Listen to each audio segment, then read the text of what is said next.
Here we are at Jeogeot Golf Airport. This is Pleo, and it's the beginning of the JGA Challenge.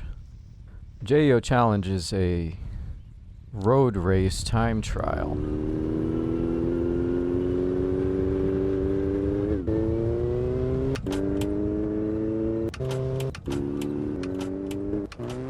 And it kind of tells you how to go ahead, so we're gonna just follow the directions here and see what happens. So I wanted to talk a little bit about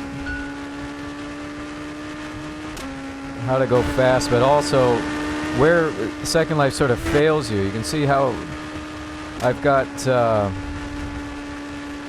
pretty good performance, but occasionally, whether I cross into a sim or not, maybe I might just cross into an area that has a higher texture load. Well, you can't see the road. So the only way to even know if you're on the road is to just kind of look and see if there's an area that looked like it might have been bulldozed for a road. And this is one of the issues that we have for doing a fast drive.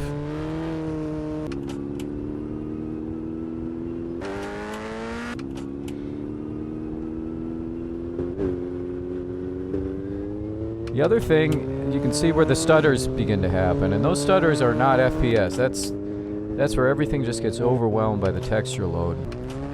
Now I have everything set just about as best as I can.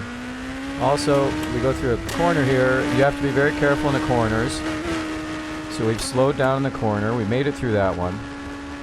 And now this is a big straightaway, so we're going to go up to high gear. And we had kind of a bad crossing there, but I've recovered because I'm in mouse look. At this point you can't use external view anymore because it's been wrecked, but that's okay. It won't stop this attempt to get the record for the Jeogeot Golf Challenge. Well, I guess it's not the Jeogeot Golf Challenge, it's the Jeogeot Challenge. But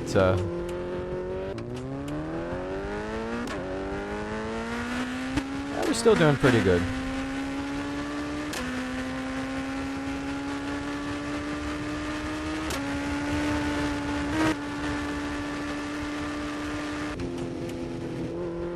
I've had to slow down a little bit because sometimes you hit a bump and then it starts making you vector off in strange directions. And that's just a function of Second Life being a little bit wonky when it comes to the physics. Like that. We just, went through a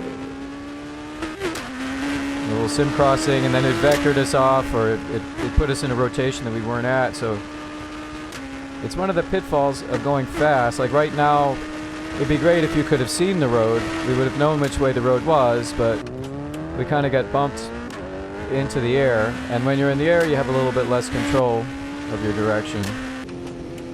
And so the result is I do have to slow down a bit, and this is going to affect the overall time. But we're running pretty much at maximum in terms of what you could actually see. And I think if they could kind of redo the servers a little bit so that the roads were given a higher priority, and like I said in the last video, if you could just make it so that you wouldn't be constantly churning in all these new textures.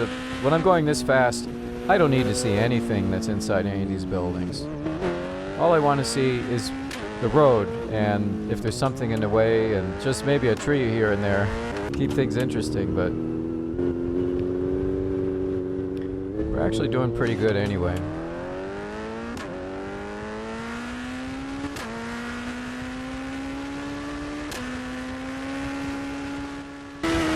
Right here, this is one of the things that happens where I have to actually come to a stop because I literally don't even know if there's a road in front of me or if I'm about to drive into the middle of a building. And that's not the fault of the vehicle, it's not the fault of anything, except just the way Second Life is programmed now. When there's a lot of textures, it becomes pretty tough to drive in this fashion. Some people, I think they use whatever methods they can. They might go into wireframe mode or something like that. Right here, now I know this road like the back of my hand because this is where my shop is. So I'm not at all worried. But now if you notice, we had just come to the edge of the sim and there's nothing there. That usually means you are just on the edge of having a crash because everything is just queuing up, and if you go any faster, you're going to crash. Because if it looks like there's no sim at all, most likely things are going to be bad once you hit the border. Now I'm just at the very edge of that threshold, so I really can't go any faster on the bike. But I've got another gear or two. This is only 6, the bike's got 10 gears, so it would be possible to get a lot more speed if Second Life allowed it.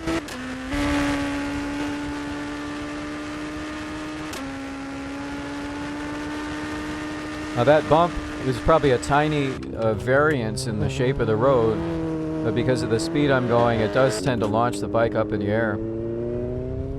And these speeds are, well, I'm not even looking at the speedo, but it's probably somewhere between 140 and 160 kph. Right here, this is what you call stutters. This is not FPS drop, it's just the system can't handle the load. You know, just the physical load of all the texture churning, and then the whole viewer becomes non-responsive and it stutters like that.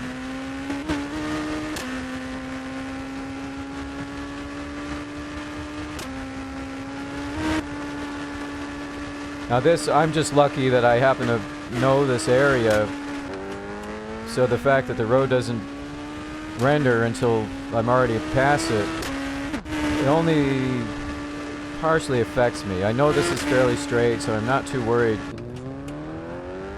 Can get all the way up to gear 9, which is going to get us probably around 170. Gear 10 would get us pretty close to 200 kph, which I don't think I use in this run. Now this is one of the worst corners here, so you do have to slow down no matter what you do. It doesn't matter what vehicle you have, you got to be very careful there.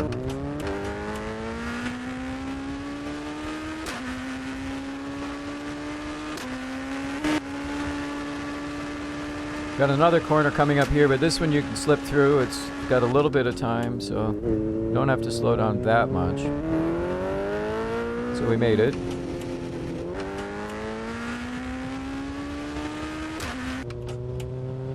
And again, I have to slow down because I know what's coming. This is an over-textured area. I crash a lot in these sims. These sims are overpopulated, they're over-textured. I just know from experience that this is a dangerous area, so I'm not willing to completely bury the throttle here. Right there, that was pretty much, we got lucky on that one because I probably should have stopped before I went in. But we got very lucky. This is actually a very lucky run. So.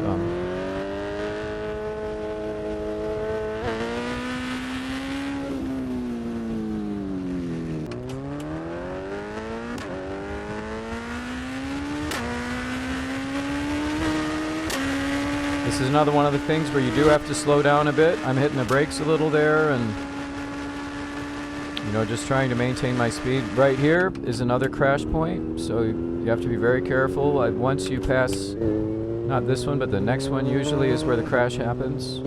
This one right here.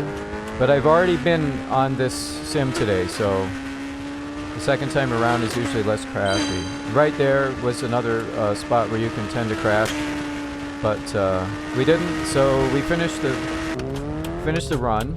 We got our personal best, and now you have to wait for the viewer to go and do its stuttering, which looks like it did. So yeah, we're doing okay, and I'm gonna unsit and then resit so that I can get my camera back.